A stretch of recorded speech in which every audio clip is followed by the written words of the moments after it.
नमस्कार, KP news के bulletin में आपका स्वागत है। मैं हूं अश्विनी आपके साथ। चलिए शुरू करते हैं आज की खबरों का सिलसिला। उससे पहले एक नजर आज की सुर्खियों पर। जाति आय प्रमाण पत्र के लिए हेल्पलाइन स्थापित, डीसी शिल्पा शर्मा ने कहा। कर्नाटक के सीएम सिद्धरामैया ने जल जीवन मिशन पर झूठ फैलाने के लिए भाजपा की आलोचना की। मोदी सरकार का मुफ्त अनाज वितरण विफल, कांग्रेस सांसद शशि थरूर ने कहा। क्रिप्टो धोखाधड़ी मामले में सीबीआई की बड़ी कार्यवाही, दिल्ली, एनसीआर और हरियाणा में 11 जगहों पर छापे। लव जिहाद और जबरन धर्मांतरण पर सख्त होंगे कानून, महाराष्ट्र में फडणवीस सरकार उठा रही ये कदम।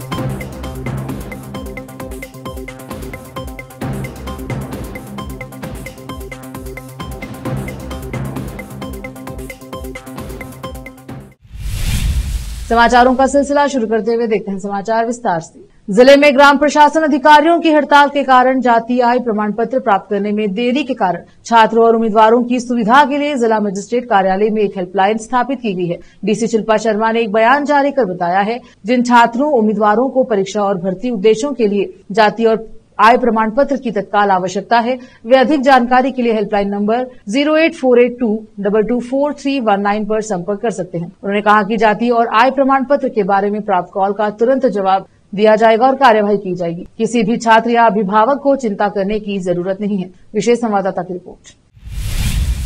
रुकते हैं समाचारों का सिलसिला, लेते हैं छोटा सा break.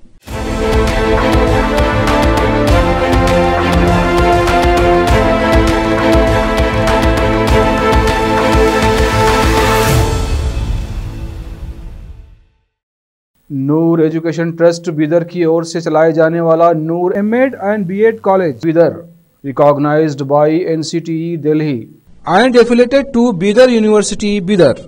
Admission are open for the academic year 2024-25.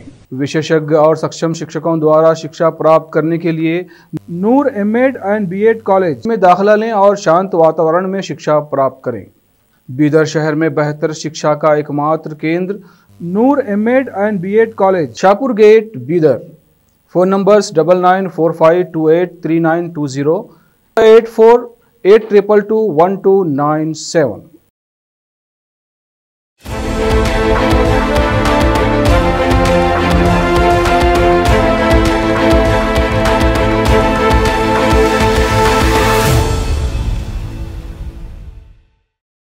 Break के बाद स्वागत है आपका। देखते हैं समाचार देश के। कर्नाटक के मुख्यमंत्री सिद्धरामैया ने शनिवार को भाजपा पर आरोप लगाया कि उसने जल जीवन मिशन के संबंध में राज्य के लिए घोषित धनराशि जारी नहीं करके कर्नाटक के साथ विश्वासघात किया है। मुख्यमंत्री ने विशेष रूप से केंद्रीय जल शक्ति राज्य मंत्री वी सोमन्ना पर निशाना साधते हुए आरोप लगाया कि वह झूठ फैला रहे हैं। मीडिया रिपोर्ट्स में कहा गया है कि सोमन्ना ने लोकसभा को बताया कि जेजेएम के तहत कर्नाटक को 28,623 करोड़ रुपए आवंटित किए गए थे, जबकि राज्य ने 11,760 करोड़ रुपए खर्च किए। सिद्धरामैया ने एक्स पर एक पोस्ट में कहा कि केंद्रीय मंत्री सोमन्ना कर्नाटक में जल जीवन मिशन को केंद्र सरकार द्वारा जानबूझकर नुकसान पहुंचाने को छुपाने के लिए झूठ बोल रहे हैं। सिद्धरामैया ने आगे कहा कि जेजेएम राज्य में कुल आवंटन 49,262 करोड़ रुपए था और इसमें केंद्र का हिस्सा 26,119 करोड़ रुपए और राज्य का हिस्सा 23,142 करोड़ रुपए था। तिरुवनंतपुरम से कांग्रेस सांसद शशि थरूर ने शुक्रवार को कहा कि प्रधानमंत्री नरेंद्र मोदी के नेतृत्व वाली केंद्र सरकार 80 करोड़ लोगों को मुफ्त अनाज बांटने का दावा कर रही है, लेकिन वास्तव में यह योजना विफल है। उन्होंने सुझाव दिया कि केंद्र को लोगों को मुफ्त अनाज देने के बजाय उन्हें सशक्त बनाना चाहिए था। हालांकि कर्नाटक में उनकी पार्टी सरकार द्वारा लागू की गई गारंटी योजना के बारे में पूछे जाने पर उन्होंने चुप्पी साध ली। शुक्रवार को वैश्विक निवेशक सम्मेलन के दौरान अशांति में उन्नति राष्ट्र कैसे स्थायी लचीलेपन बना सकती है विषय पर आयोजित सेमिनार में बोलते हुए उन्होंने कहा कि समाज के सबसे निचले स्तर पर रहने वाले लोगों के पास इतना कम है कि उन्हें संसाधनों का पुनर्वितरण करना पड़ता है। उन्होंने कहा, मोदी सरकार 80 करोड़ लोगों को मुफ्त अनाज देने का दावा क्यों कर रही है? यह प्रस्ताव में विफलता की महत्वाकांक्षा है कि हम उन्हें इतना सशक्त नहीं बना पाए वे अपना अनाज खुद खरीद सके। बाद में जब मीडिया के एक वर्ग ने उनसे कर्नाटक की 5 गारंटी योजनाओं के बारे में पूछा तो मुफ्त अनाज भी शामिल है, तो थरूर चुप रहे। रोकते समाचारों का सिलसिला, लेते हैं छोटा सा break. Noor education trust Bidar की ओर से चलाए जाने वाला Noor MEd and BEd college Bidar, recognized by NCTE Delhi and affiliated to Bidar University, Bidar. Admission are open for the academic year 2024-25. विशेषज्ञ और सक्षम शिक्षकों द्वारा शिक्षा प्राप्त करने के लिए नूर एमएड एंड बीएड कॉलेज में दाखिला लें और शांत वातावरण में शिक्षा प्राप्त करें। बीदर शहर में बेहतर शिक्षा का एकमात्र केंद्र Noor MEd and BEd college, Shahpur gate, Bidar.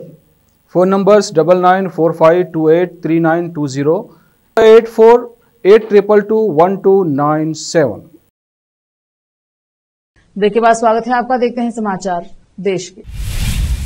आय से अधिक संपत्ति डीए मामले में तमिलनाडु की पूर्व मुख्यमंत्री जे जयललिता से जब्त कीमती सामानों को मूल्यांकन और दस्तावेजीकरण करते समय विशेष अदालत में उपस्थित लोग तब अचंभित रह गए जब उन्हें बक्सों से 3 लग्जरी घड़ियां मिली जिन्हें खोला भी नहीं गया था। ये घड़ियां सोने और हीरे सहित लगभग 468 जब्त वस्तुओं का हिस्सा थी, जिन्हें शुक्रवार को सीबीआई और ईडी मामलों के विशेष न्यायालय के न्यायाधीश एचएन मोहन के समक्ष तमिलनाडु सरकार को सौंपने के लिए दस्तावेज बद्ध किया गया। जयललिता को उपहार में दी गई घड़ियां पहली बार मूल्यांकन और दस्तावेजीकरण के लिए न्यायालय कक्ष में खोली गई, जिसकी शुरुआत सुबह 11:30 बजे वीडियोग्राफी के साथ हुई। कोषागार में रखे 6 ट्रकों में कड़ी सुरक्षा के बीच न्यायालय कक्ष में लाया गया। जैसे ही सत्यापन प्रक्रिया शुरू हुई, न्यायालय के दरवाजे आम जनता के लिए बंद कर दिए गए। जयललिता के कानून उत्तराधिकारियों के प्रतिनिधियों ने न्यायालय से कुछ समय के लिए प्रक्रिया रोकने का अनुरोध किया।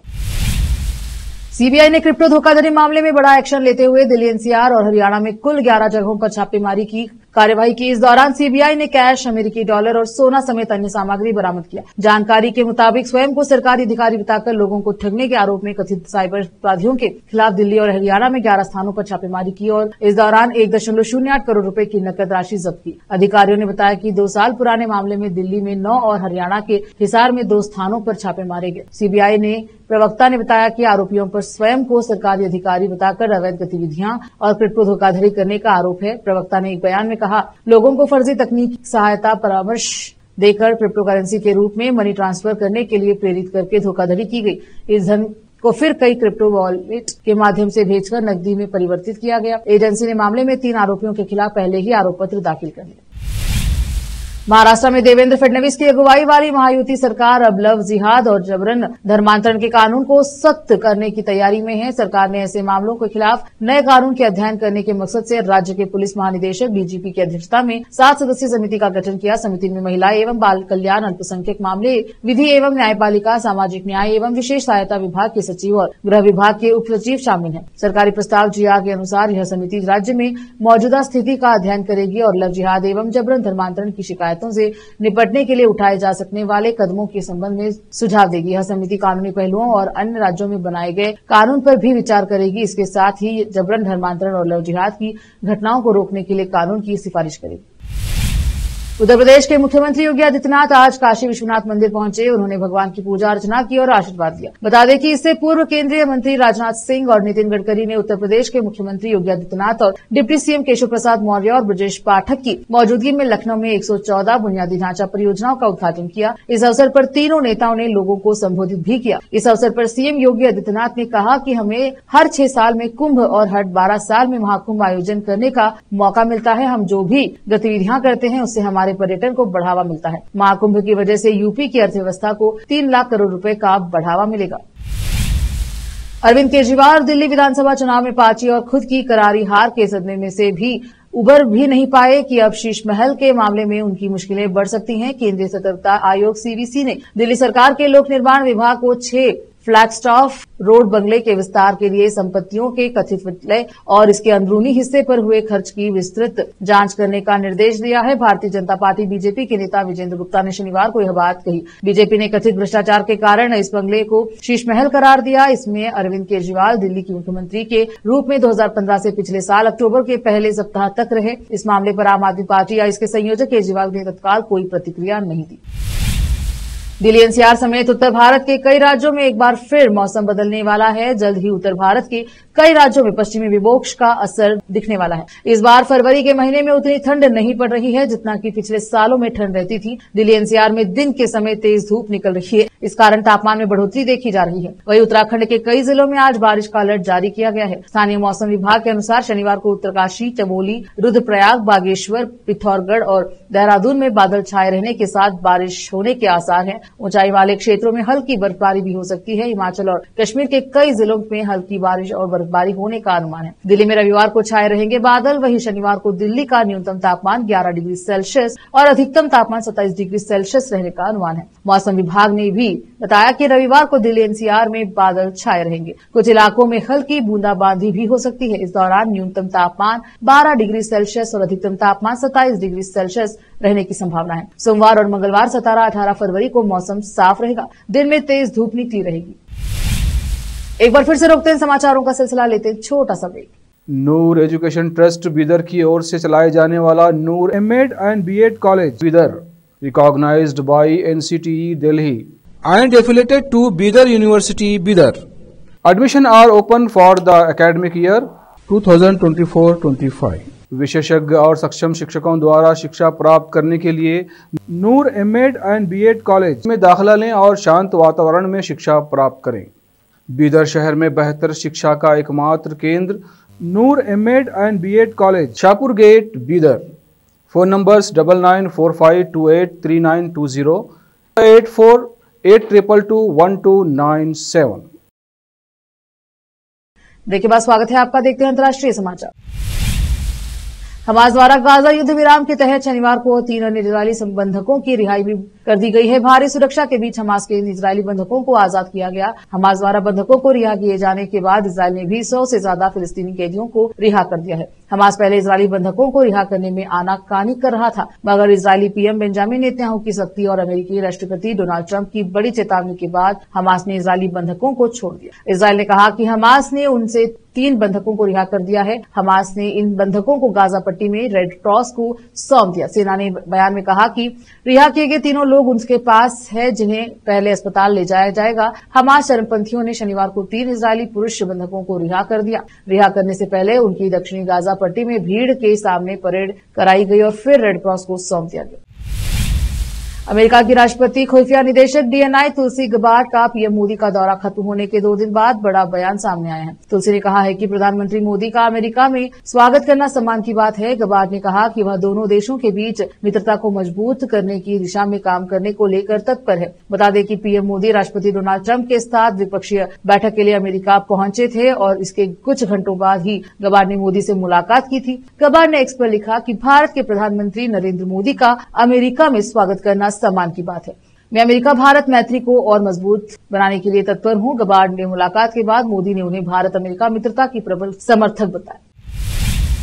फिर से एक नजर आज की सुर्खियों पर। जाति आय प्रमाण पत्र के लिए हेल्पलाइन स्थापित, डीसी शिल्पा शर्मा ने कहा। कर्नाटक के सीएम सिद्धरामैया ने जल जीवन मिशन पर झूठ फैलाने के लिए भाजपा की आलोचना की। मोदी सरकार का मुफ्त अनाज वितरण विफल, कांग्रेस सांसद शशि थरूर ने कहा। क्रिप्टो धोखाधड़ी मामले में सीबीआई की बड़ी कार्यवाही, दिल्ली एनसीआर और हरियाणा में 11 जगहों पर छापे। लव जिहाद और जबरन धर्मांतरण पर सख्त होंगे कानून, महाराष्ट्र में फडणवीस सरकार उठा रही ये कदम।